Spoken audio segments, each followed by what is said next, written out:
All right. Welcome, everybody, to Top Trades Live. We have some new viewers this week. So, if this is your first time here, this is the show where we talk about our favorite trading ideas for the week. We're going to dissect some big news stories in the markets, rip through a bunch of stock charts, and help give you some solid plays to sink your teeth into and hopefully make some nice gains this week. And to help us, I have a special guest today, his first time on the show, Chris Cimorelli. Chris, thanks for joining us. Nice to be here, Greg. Thanks for having me. Yeah, Chris works behind the scenes as one of James Altucher's top analysts. If you guys don't know him, he's an outstanding speculator. When it comes to things like sentiment, market turning points, timing, and just big themes around lesser known stocks and crypto stuff, Chris is one of my go-to guys. We go way back. And Chris, I know you've been using this market volatility to make some crazy gains recently. You were telling me you made like 10x on one ticker, something like 3 or 4 times. We'll get into that a little bit later because I know you're eyeing another opportunity to trade that. But to get started, let's dive into like some of the stuff that's happening in this market right now, because I know a lot of people are a little discombobulated because the market's been so volatile. But I want to get your take on how are you using this volatility in your favor, and some of the lesser known stocks that you like to look at, because here on Top Trades, we've been sort of digging into some of those stocks, especially a lot of the post-election rally stuff that's kind of died down recently. And I want to get your take maybe on some fundamentals, on some more of the details of these companies that I'm just kind of scratching the surface of. So I want to just dive right in. Like, how are you viewing the market right now? I'm pulling up the charts. I have the S&P up right here. We're coming off of these lows.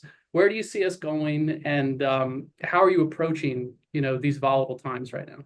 Well, first of all, it's nice to talk to you, Greg, on a green day in the market, a rare green day where it looks like the market's up a couple of percent today. It's also a nice sunny day here in Baltimore, so I'm in a good mood today. It's a good day to have this conversation. To be honest with you, Greg, this might sound a little controversial. I'm feeling a little bullish at the moment. One of my favorite indicators is the CNN Fear and Greed Index, and it is showing a 24 out of 100 reading. That sounds bad. It's still an extreme fear, but it's at the high end of extreme fear, and it's been there for the past month. And depending on how earnings this week goes, earnings, of course, is sort of the big topic this week. I think it's possible we could see a move higher. Now, whether it's going to be a short-term bear market rally or another sustained move higher, that has yet to be seen. It's such a news-driven market right now.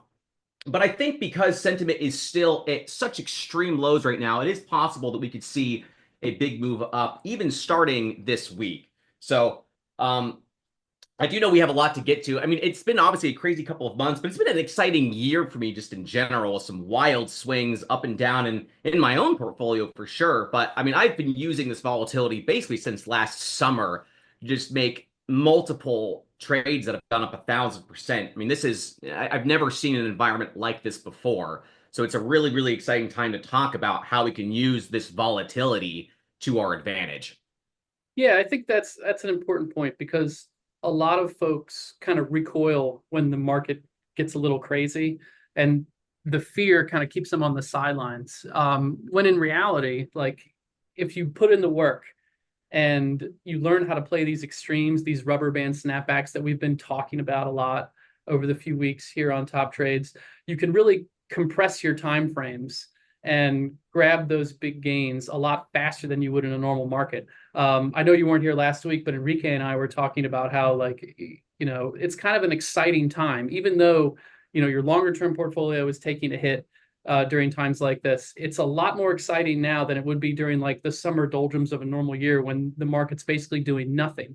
And if you're looking to, trade on the short term, you're going to be out of luck for those, big moves. You're going to have to really like expand your time frames and look at longer term plays during times like this. But as you can see here, I mean, like you were saying, fear and greed is at what, 25, 26, less than that right 24. now? Yeah. We were just talking earlier. It was at 3. Yes. Think it was at 3 or 4 2 Mondays ago on the 7th right there. So you can see the extremes, and then coming off of these extremes right here.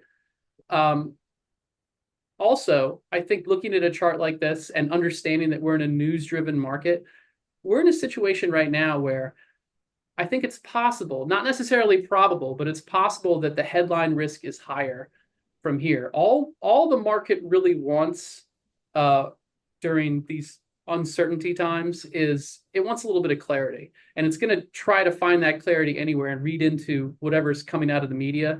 If we hear something from the administration that there is some inkling of a trade deal or something's happening, it doesn't have to be with any of the main players, but if they just start coming out with, okay, we've signed a deal with Vietnam or whoever, and this is all getting done, and it doesn't seem like, they're just running around with their hair on fire, then the market's going to take that as a positive when we can rip. Yeah, you're right, Greg. So, I mean, Trump is saying that we're going to have a deal with China in 3 to 4 weeks. He's also saying he's not going to pursue any further retaliation with additional tariffs. I mean, there was a moment a couple weeks ago where I was thinking, like, you may have seen this meme, this cartoon of old man Xi and old man Trump saying, no, 1,000%, no, 2,000% tariffs, no, 1,000,000% tariffs. And I was worried that they'd go to 200 or 300 in reality, but it looks like they're not going to pursue that. So right now, the market is still sort of stuck in this feeling of like, we don't really want to go higher just yet. All we need is that catalyst, that big move. And there is a very, very big catalyst that's coming up. And I want to talk about that today. And it does get back to this ticker that I've been trading that I've made 1,000% on multiple times, including twice this month, actually. And we'll get to all that, but I agree with you. I think that there is the risk right now is that the market actually rips higher from here, and a lot of the people who aren't in are going to get left out. But I just read a great email that came in from a subscriber, and I think this person's a money manager in some way, but they use our research that we find that a lot, that actually a lot of professionals like what we do because it gives them unique insights they can't get in mainstream analysis. This person said, Wall Street is the only place where there's a sale and no one shows up. Black Friday, people camp out in tents and they'll wait in lines for hours to save $100 on an Xbox. Prime Day, I mean, people just load up their Amazon carts, but Wall Street's the only place where there's a sale and nobody shows up. And I think that that's what we're seeing right now. People are going to wait for that confirmation, and then they're going to get left out. Yeah, I think that's entirely possible. And again, I think it's important to mention too, time frames when we talk about this stuff. That doesn't necessarily mean that we're going to rip to new all-time highs. Correct. We're talking about using the volatility in our favor to play some of these big unexpected bounces because the rubber band gets stretched both ways in markets like this. This is still very much bear market action until proven otherwise. But at the same point, you can chop off big pieces of these relief rallies. You don't even need to get the bottom and the top, just the middle chunk, and you can really do a lot of damage and make a lot of money off of those type of moves. And speaking of which, earnings are going to come into the picture right now. And I think people are expecting the worst. They're expecting, firms to start saying, like, oh, we're pulling guidance and we don't know what to do. But we have Tesla coming up tonight. This is a stock that I've talked about a lot, obviously. We've talked a lot about the spite selling that has occurred in this name due to a lot of the public's anger over Elon being in the government and that sort of thing.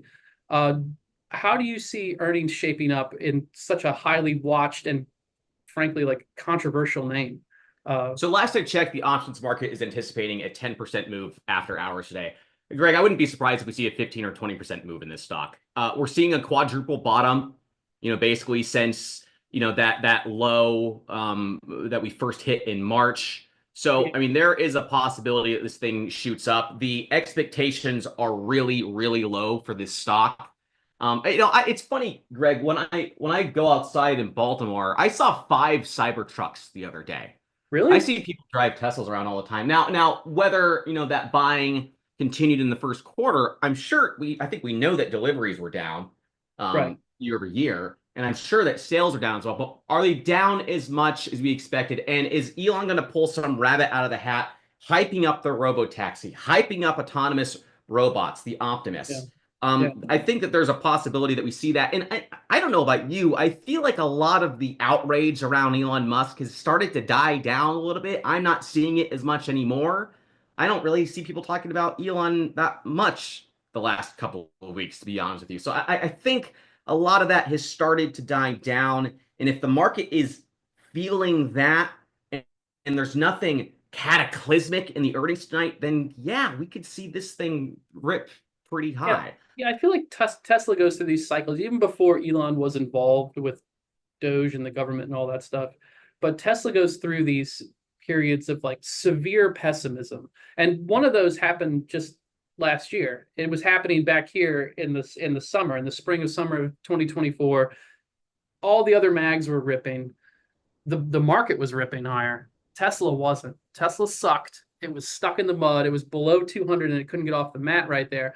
And this is when I was really interested in it, and I put out Me a big too. video on Tesla getting long Tesla back in the summer because it seemed like, okay, this is peak Tesla pessimism right here. Things are probably not as bad as people think. Everybody's up Elon's butt about like, oh, full self-driving is never going to happen. This is never going to happen.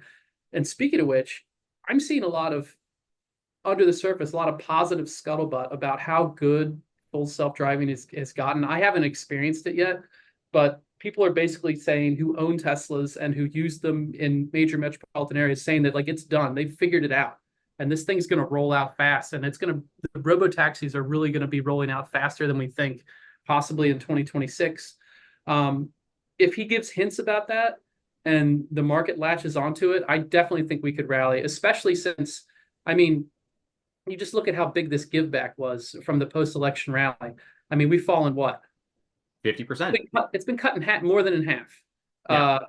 Yeah. Since that peak. That was only in December. I mean, this market drop it's not the most painful drop in the world. I mean, it hurts, but like just the sheer speed of it has, feels like COVID almost, where, Yeah. there's just been immediate repricings all across the board right here. And like you said, like I like the fact that it hasn't broken below these lows, below 225. It absolutely could drop lower and break down. I don't know what they're going to Yes. report tonight, but I think anything that's not super negative, even if they Yes. miss, anything that's not super negative, I think we could rip right back to the 200-day or farther almost immediately. And it could get going again. And a lot of that depends on the overall market conditions, but at the same time, the risk reward I think is there on the long side. I'm not really an earnings gambler, but at the same time, I could see somebody making a case saying like I'm going to go in and try to at least like grab a few shares of this before earnings just to see what happens. Yeah, I completely agree with you on Tesla. And we've got Google coming up this week as well, which that's reporting after the hours on Thursday, I think. And there's a couple other, big-ish tech companies, IBM and Intel are up this week. Yeah. I own all four of those stocks. I'm in Google, I'm in IBM, I'm in Intel, I'm in Tesla. So this is a very, very big week for me. And these reports are really going to tell us a lot this week because, like I said, I mean, it's like, yes, people are still kind of stuck in tariff and in trade world, but we kind of are starting to see that it's not going to get any worse. Now, could the impacts of those tariffs and the trade war start showing up in the economy and that creates more pessimism? Yes, but as far as the actual policies go, it doesn't seem like it's going to get any worse from here. So, Yeah. with earnings expectations being so low, definitely watch Tesla this afternoon. Look out for Google, on Thursday. I'm going to be watching these very closely. Yeah. But Another trade that I'm thinking about a lot and that we've been discussing over here amongst the traders at Paradigm is gold versus Bitcoin. Is this a situation where gold is stretched to the max right here? And it looks like it's getting a little tired coming off of those highs today. I mean, for gold, this is a big stretch from the 200-day right here. This thing is up in the stratosphere. However, go look at Bitcoin right now, and it is roaring under. And this is a bit odd because a couple things going on here from what I'm seeing. Number one, Bitcoin has been a tech trade for a long time.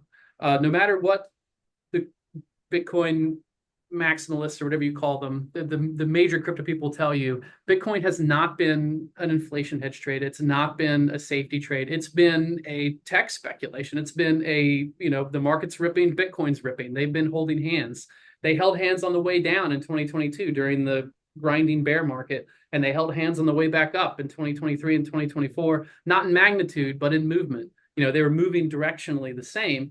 And now we're in a situation where Bitcoin bottomed out way back here at the beginning of April. And while the market is still, within that big drop right there, Bitcoin's coming out of it, busting above its 200-day moving average today, above this really important 90K horizontal area where it was catching all throughout the consolidation following the post-election rally right here. This thing is screaming higher. And not only does it look great compared to stocks, it looks great compared to a lot of other cryptos out there. So I'm going to ask you two questions about this. One, where do you see Bitcoin going from here? And two, are there any other cryptos that look interesting here, or is Bitcoin just hogging the entire spotlight and this is the place where you need to be in the crypto space? I think that the altcoin market is so oversold that we're going to see some pretty sharp snapbacks. I've already kind of started to see it. I was looking at Render this week, and I know that I think it went from like $2.50 to $4.50 already. And I'm like, crap, I think I missed the boat on that one. I mean, I'm in Solana. That's one I have staked. I'll probably never sell it. I'm in XRP. I bought back into that one just because that one is held up so remarkably well. And it's just becoming such an institutional trade now, sort of like Bitcoin. And that coin is kind of like Tesla.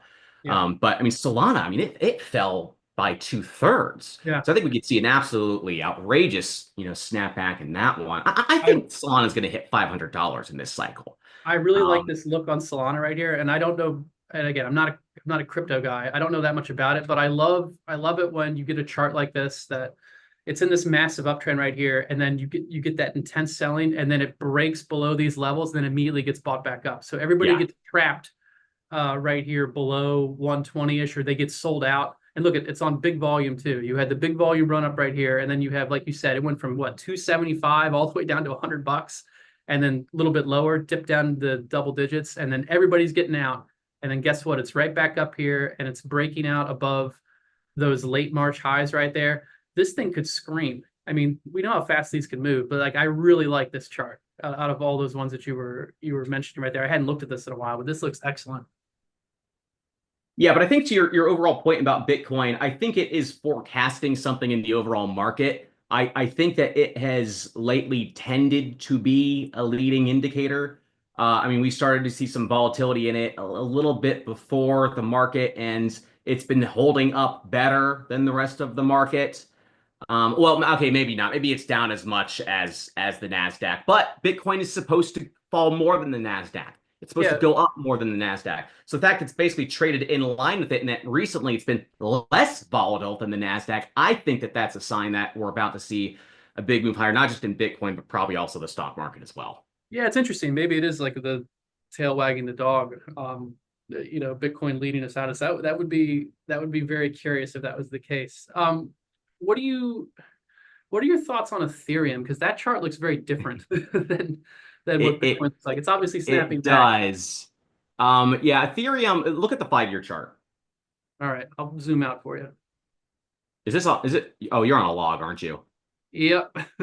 Yeah, the log doesn't show me exactly what I would. Basically, like it just looks like the ascending 5-year pattern. It kind of broke out of that. Like if you go from like the 2021 lows and draw a straight line through the 2022 and 2023 lows, it broke out of that. So that scares me a little bit. And the reality is that Solana has eaten a lot of its lunch, but there's supposedly some upgrades coming to the Ethereum network this year. So, it's still number 2, right? So I don't know if I'd count it out. It probably is very oversold right now. So I would say it's probably a buy. Yeah. I mean, that's the best candle it's had in since December, what it's having today. I mean, basically, it was up like 13% on the 9th when everything was bouncing. Okay. That doesn't. Yeah, but you're right. Yeah, there hasn't really sustained anything. The way I look at stuff like this, and maybe you think of things the same way, is something like Bitcoin, obviously a lot calmer and something I can hold longer. Whereas like I look at something like Ethereum that's underperforming, it's going to snap back hard, but it's more of a very quick trade. For me, or at least I would look at it through that lens as being a quick snapback, and then like unless it really repairs some of this damage, then it's it's going to be vulnerable for more downside. Yeah. If you asked me 3 or 4 months ago, I would have told you Ethereum's going to 10,000. Now, I think there are opportunities I like more, which probably means that Ethereum is going to go to 10,000 now that I say that. But I think there's more upside elsewhere. I mean, I would rather buy XRP. I'd rather buy Aave and Uniswap and Chainlink. I think some of those alts are probably primed better. Yeah, I mean, XRP, just look at that one. And this is the one I say is like, this is like the Tesla of the crypto market. I mean, there is just, I know people who bought this thing years ago. They never sold it. They never will sell it. And I'm kind of getting into that feeling now, where I bought a decent little chunk of it, and I'm like, what is this market cap on this thing? It's like maybe 200 million or something like that. I mean, the way that this is, it's a $200 million market cap on this, really? XRP, I think it's something like that. Oh, it says 127 bills right here. I don't know if that's correct. 127 billion. Okay, yeah. So it's not even 200. Yeah. Okay, wow. So perfect. I mean, Greg, I think this thing is going to 10x. I think it's going to 10x. I mean, if you just look at what it's doing in the market of international money transfers, I mean, we're talking about all of the world's money getting sent overseas to different people. We're talking about multiple tens of trillions of dollars, hundreds of trillions of dollars every year, and it only needs to capture a little bit of that market for this thing to 10x. And I mean, as so many banks are now, using, XRP, using the Ripple network, that I think that this thing absolutely is going to 10x. We'll do it this year. I don't know about that, but I mean, I realize 125 billion is a lot of money, but like Bitcoin is really not, though, in the grand scheme of things. In the grand scheme of things, when you think about what it's doing, I mean, international money transfers, I mean, it's a massive market, and they're becoming a major player in it. So, yeah, I think that's a hodl.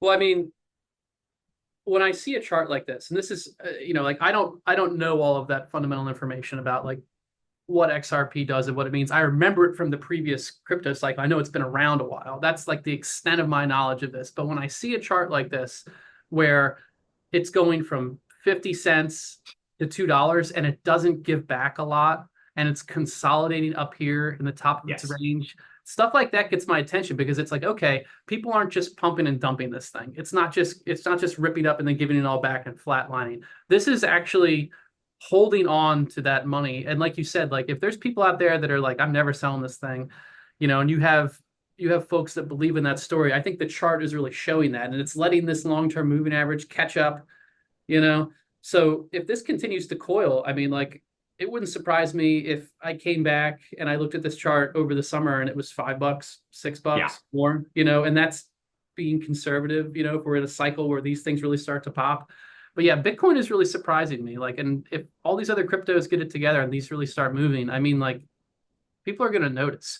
And it also, this is what we call the banana zone, right? And I didn't know what the banana zone was until a couple of weeks ago. And it's where you just put a banana on a chart, and the banana, it's the exponential curve, right? And it happened in 2017. It happened in 2021. It happens every 4 years. It happens the year after the last halving.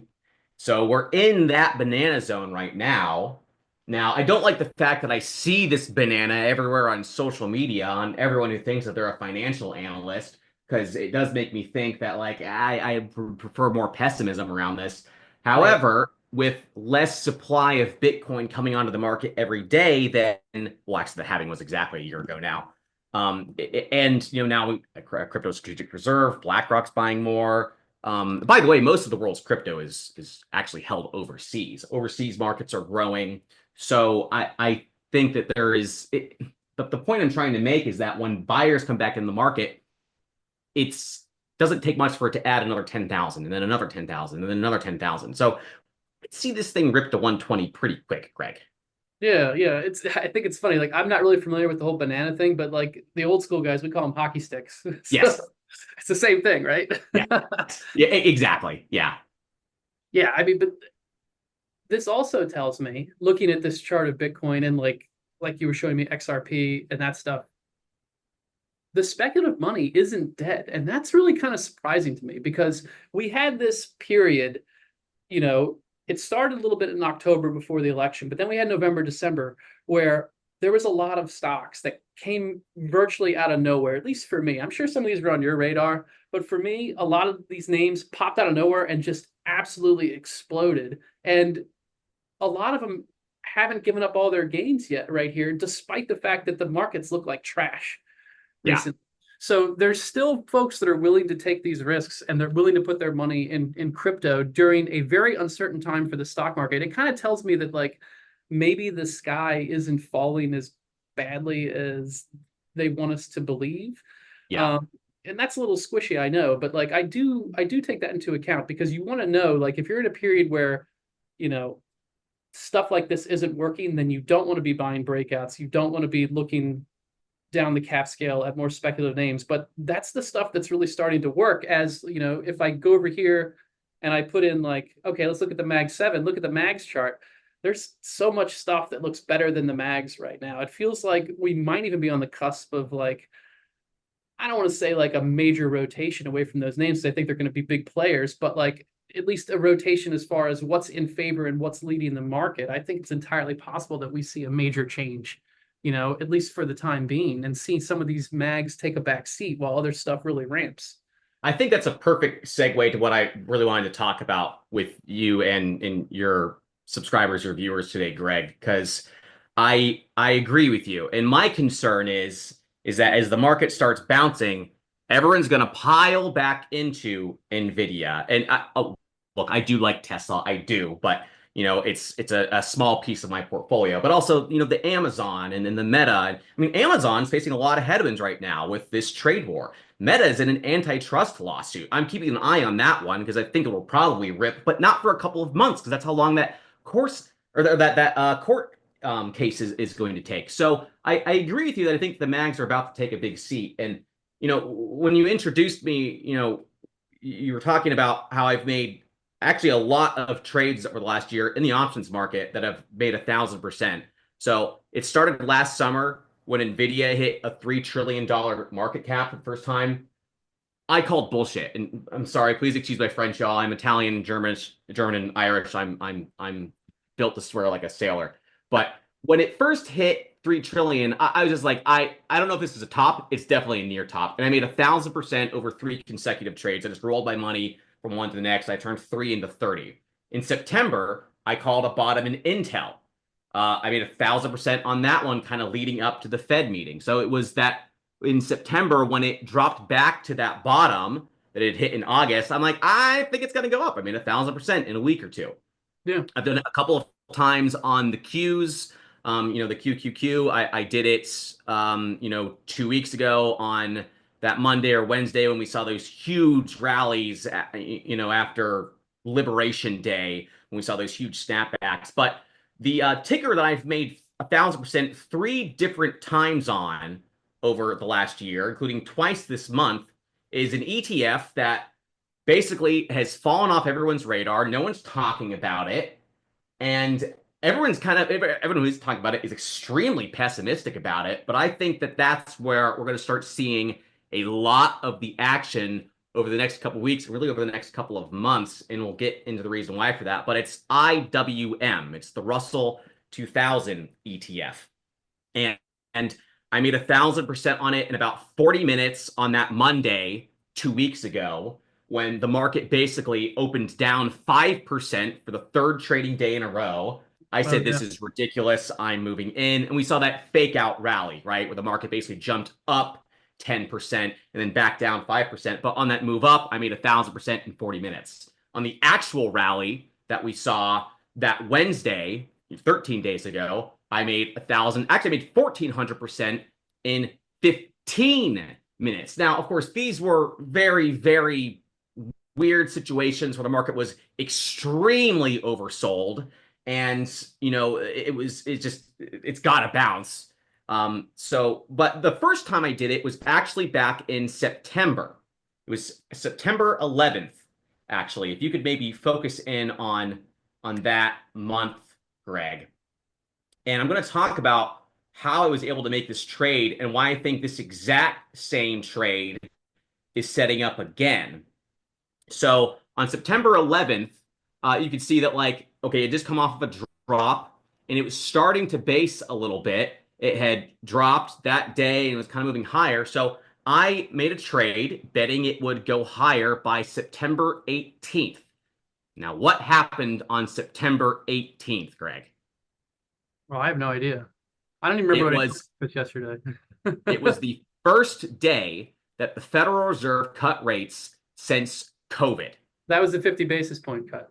That was the 50 basis point cut. And if you Okay. looked at the CME Fed Watch tool, there was basically a 99% chance that the Fed was going to cut rates on that day. And yet, the market had become so short-term focused that a week before that, the Russell 2000 was down. And I said, this thing is going to rip over the next week going into that Fed meeting where there's basically a 100% chance that the Fed will cut. Now, why did I trade IWM? It's because the Russell 2000, 40% of the companies inside it do not make any money. They lose money. They have negative margins. And why does that matter? Well, because when the Fed cuts rates, it means that these companies losing money aren't spending as much on their interest when they go to finance new debt. So that is where the action is when the Fed is moving to cut rates. I bought this trade on September 11th, and I chickened out, Greg. I sold it on that Tuesday before the meeting. If I just waited an extra day, I would have made 2,000%. But oh well. That's not chickening out. That's taking your money and running. That's fine. I know. I'm making a joke. But I bring this trade up because I think the exact same thing is going to happen again. Because with all of the hubbub in the market about Trump and tariffs and trade, no one is talking about the fact that the Fed is preparing to cut rates again. They're not talking about it because the Fed is basically publicly stating that we're not going to cut rates. We're not going to do it. Meanwhile, the bond market is giving us signals that the Fed is preparing to cut rates in June. Now, June is still a couple of months away. But what I plan on doing is when we get a little bit closer to that cut, when it looks like there's a 90 to 95% chance that it's going to cut, and if the market is still down, particularly IWM, I'm going to buy some call options on IWM that expire on, I think it's June 18th is the day of that meeting. Now, let me just say, Greg, there is a small chance the Fed could cut at its meeting in 2 weeks. It's like a 15% chance. It's very, very tiny, but 2 weeks is a lot of time. And we know that Trump is putting a lot of pressure on Jerome Powell right now to cut rates. This has been a big story of the last week where he's saying he wants to fire Powell and he's looking into ways that he can do it. Now, will this actually piss Powell off and make him not want to cooperate? I mean, we're talking about an institution that's been around for 100 years, that's independent.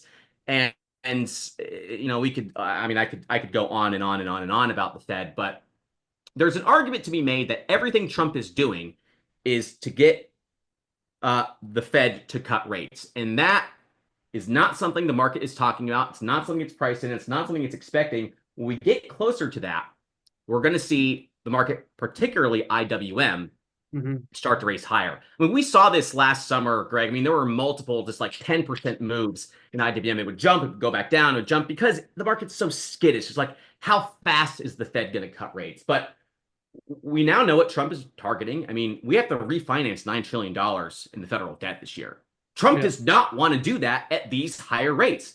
Janet Yellen had an opportunity to refinance the debt 3 years ago when interest rates were zero and she didn't take it. And so now we're having to refinance trillions of dollars every year or two in short-term T-bills because they didn't take the chance to refinance the debt at cheap rates when they had that chance. So Trump wants lower rates, and I don't know, I don't want to get political, but I feel like right now what Trump wants, Trump gets.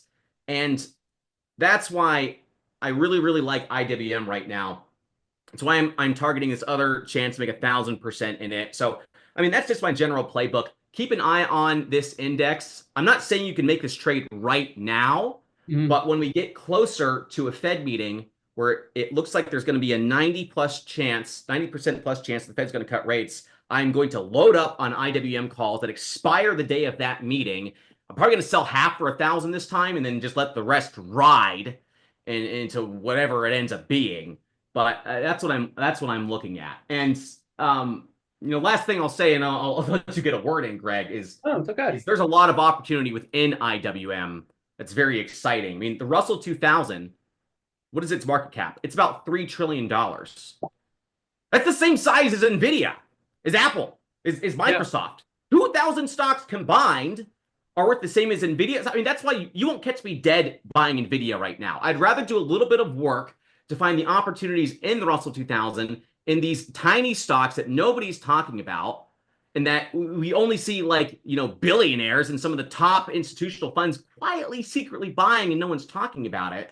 But I mean, that's where I think the big opportunity is right now. I agree. I think the mags are going to start taking a back seat to some of this price action.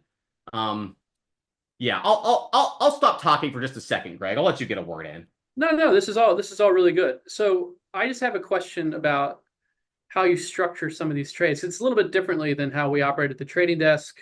It's a little bit more speculative, and I don't want to put words in your mouth, but I'm assuming what you're doing is you're playing weeklies, very close to expiration, and I'm assuming you're putting a very small amount of money in, a very small risk, very huge reward. You're swinging for the fences on a play like this.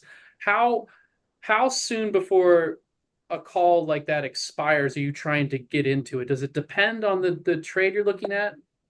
Yeah, so I mean, like 2 weeks ago on those huge days, I was literally buying the 0-day expirations. I was putting a couple $1,000, $3,000 into these trades. Like, if I lose this, I don't care, but I'm like, this is stupid not to take this gamble. Like, when you think you have a really good chance of making 1,000%, like 50% chance or better, you take that trade every single time.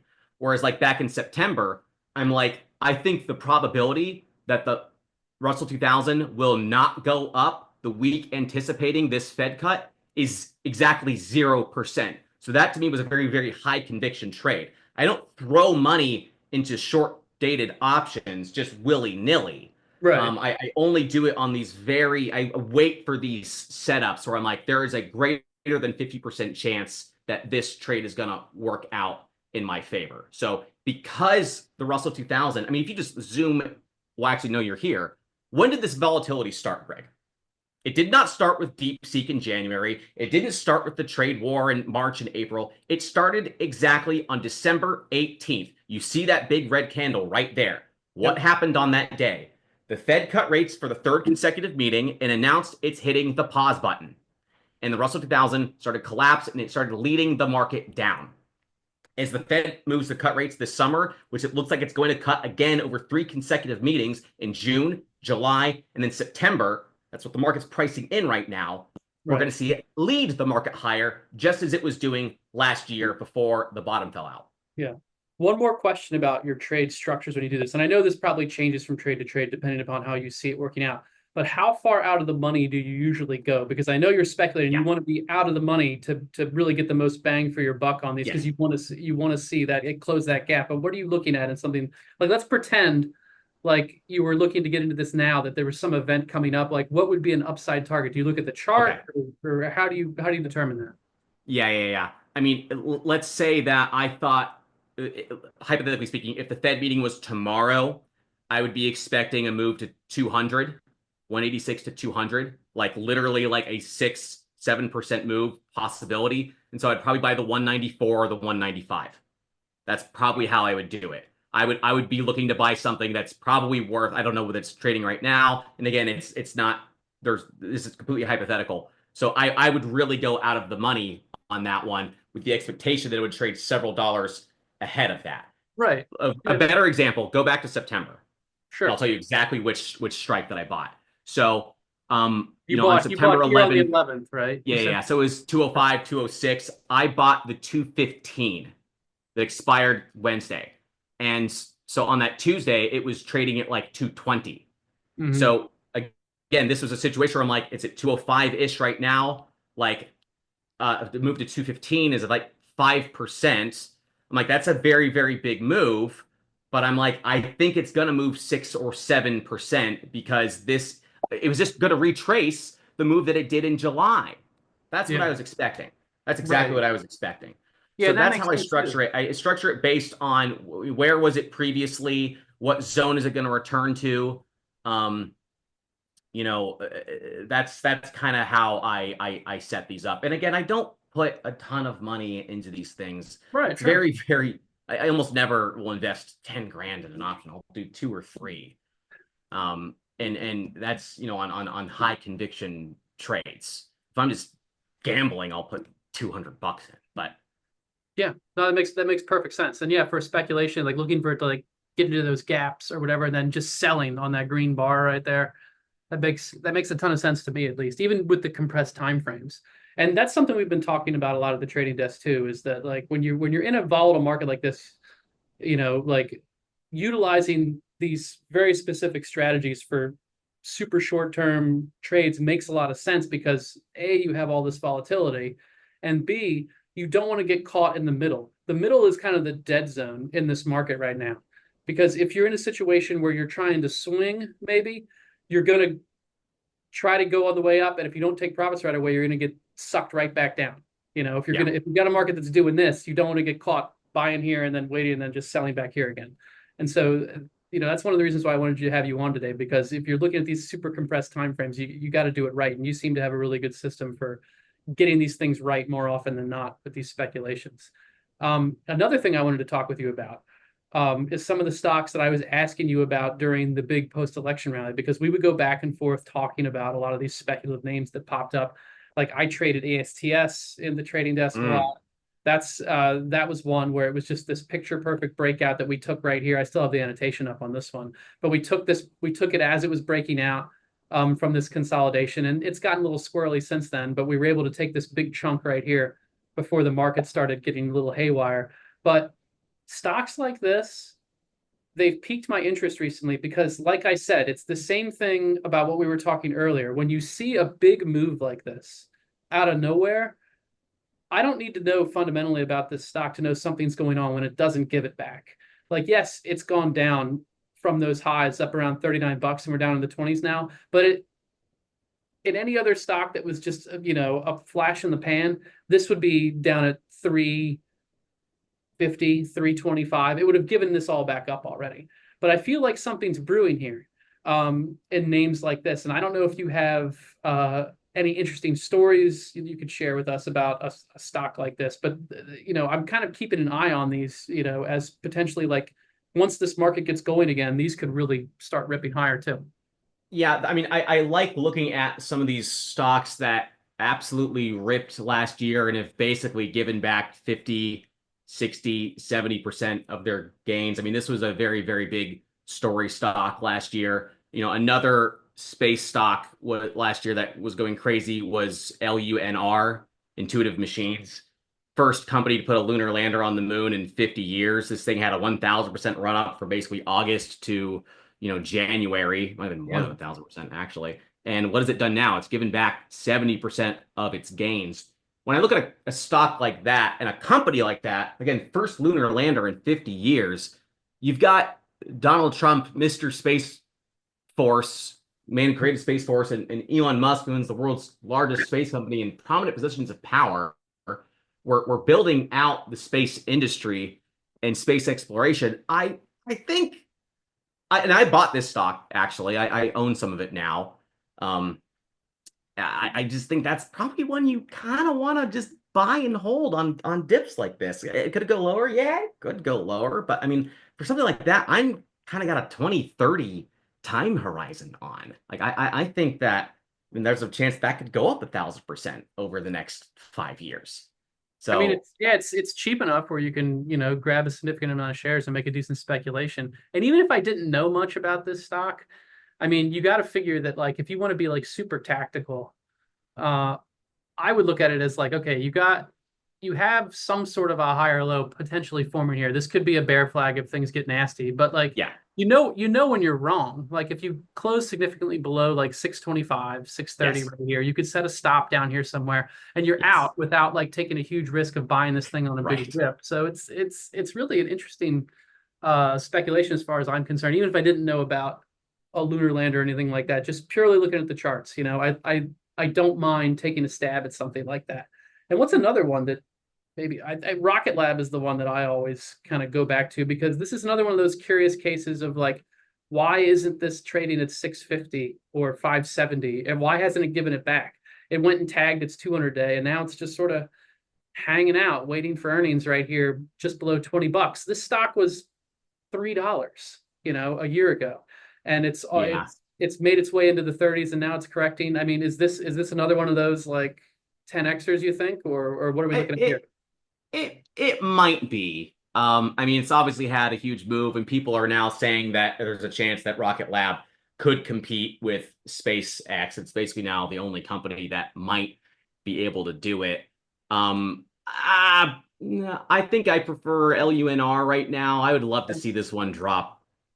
I'd love to see it drop to that like $12 range before I would be willing to buy this one, I think. I mean, yeah, it's held up well above its 200-day average, but I'm looking for really, really good deals right now, Greg. Like stuff that's just gotten, beaten alive, and it has been basing a little bit more. I mean, I think this could be a very good trade, but like I'm looking for stuff that I think can like double and triple in the next like 3 to 6 months. Yeah, that's fair. And I think too, with like you mentioned with Rocket Lab, I think one of the things that maybe helps it and hurts it is the fact that it probably gets a little bit of the halo trade, people that are interested in SpaceX but can't invest in SpaceX. Yes. And so they absolutely. throw money at something like, well, I like the theme, and this, and this is some very scientific fundamental analysis that you'll appreciate. I think this has a good ticker.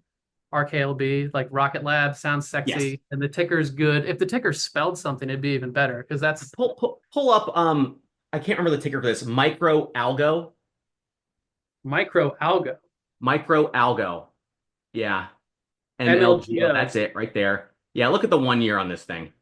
Good grief! What is this thing? So I mean, this is just in my random research.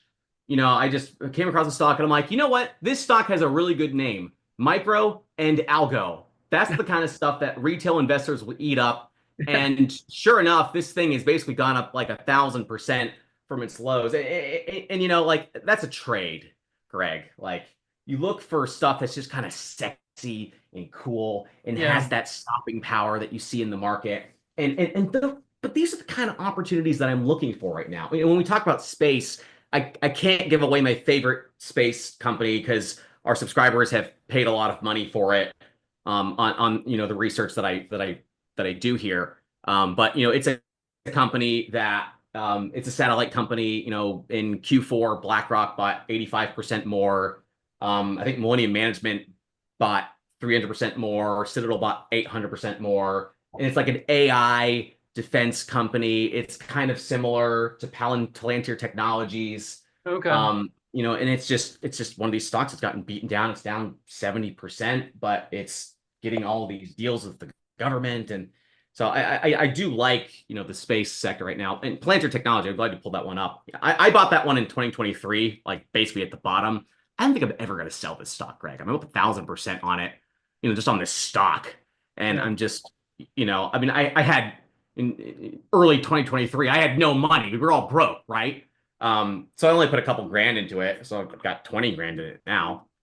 I'm probably never going to sell this thing. I mean, this thing could replace, like, if Trump really wants to cut the budget of the Pentagon by 8% a year while he's in office, I don't know how you do it without Palantir Technologies. Yeah, what is it? It's the way to buy the CIA. It's a public. Well, yeah, it's the way to buy the CIA. I mean, they famously helped track down Bin Laden in 2011 or whatever year it was. They have the best AI software in the world, and they're moving now into the commercial market as well, where they're basically just using their software to help businesses figure out what's the best path to growth to take. So it's just they have the best AI software in the entire world. And yeah, I mean, it trades like 1,000,000 times earnings. I get that. It is a bit speculative, but no one can really compete with its technology. And it's one of those stocks now that's like Tesla, where it just has this rabid fan base, and I'm one of them who's never going to sell this thing.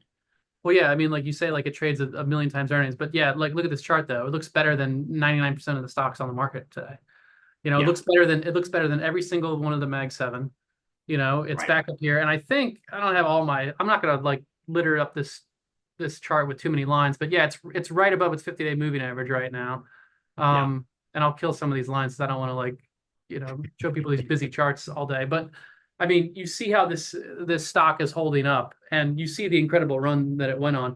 I actually, sadly, this thing was sitting right in front of my face, and I did not. I've traded it a bunch of times. I did not buy it in a longer term account, which was my big mistake of the 2023 2024 rip. Is that like I My kept. big mistake was I didn't put 50 grand into it. Like Well, yeah, yeah. I knew this stock was going to go up 1,000%. I was dead certain. I didn't know it would do it as fast as it did, but I mean, still, and this is the psychology we have to overcome. Like in early 2023, we're coming off of that nasty bear market in 2022, and there was this part of me is like, I know it's going to go up, but I don't want to go all in, and Yeah. that's the kind of stuff we have to overcome right now.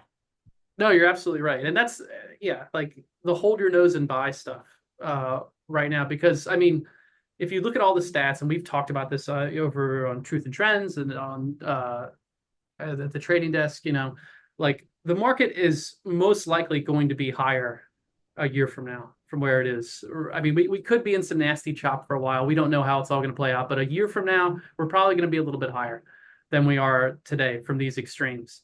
And if you can hold your nose and find these stocks you really like, I'm not talking about the Palantirs. This is a beautiful chart. I'm talking about the stuff that's, that you have conviction on and that's way down. This is the time not to be burying your head in the sand, but the time to be like on the lookout and finding these spots to buy these names on the dip because you're getting them on sale. And there are stocks that are going to double and triple over the next 2 to 3 months, Greg. And it's not going to be NVIDIA. It's not going to be, well, Tesla could double. I don't know if Tesla will double just yet. Eventually, it will. May not happen in 2 to 3 months. But it's not these big stocks that everyone knows out. And this is the problem, Greg. I mean, people make this classic mistake every single time. They go back into the stocks that went up in the last rally. Now, sometimes that works. Like, you had a chance to buy NVIDIA and Meta and Netflix for, 70% off in October to December of 2022. And those, of course, were very, very popular stocks in the previous bull run. There are even crazier cases like Carvana. It was down 99% and went up 5,000% in the most recent run. Yep. But for the most part, that's not the way that these cycles work. I mean, we've talked a little bit about some of the headwinds the mags are facing.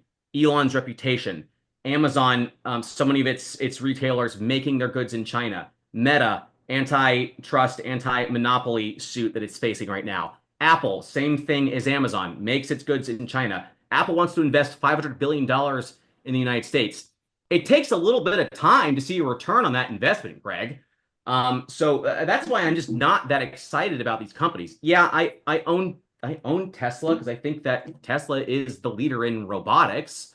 But that's kind of my point, is there's these technologies that are emerging that there are actually tiny market leaders in, like stocks that are trading for $1 billion or less. And those are the stocks. That's what I do professionally here, Greg. Like trading IWM, I mean, this is just stuff that I kind of do as a hobby in my free time. I put a couple grand into it. That's not my retirement money. The stocks that I'm investing $10,000 or more into are these tiny market leaders that I'm identifying that are worth $1 billion or less, that are leaders in advanced manufacturing like 3D printing, or they're, off the radar Bitcoin miners that no one's really talking about, that are kind of moving into the advanced computing and artificial intelligence market. They are these leading AI defense companies that are, inking major contracts with the U.S. government. The leader in medical marijuana, like a market that people have just forgotten exists, and a company that's actually profitable. Like I own that. I recommend these companies.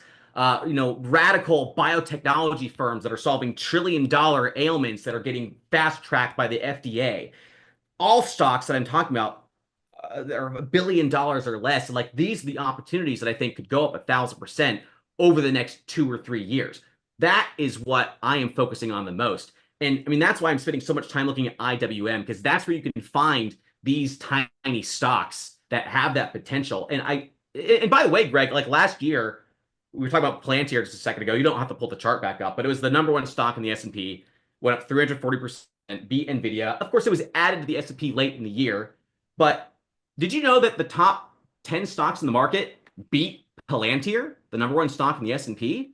I mean, we're talking about GeneDX went up 2,000% last year. The number two stock in the market was Quantum Computing Inc. I bought that one in September, and I sold it in December for a 2,000% gain. Number two stock in the whole market. There were at least a handful of other stocks that went up 1,000% just last year. And the top 10 stocks in the market, all in the Russell 2000, beat Palantir Technologies, the number one stock in the S&P.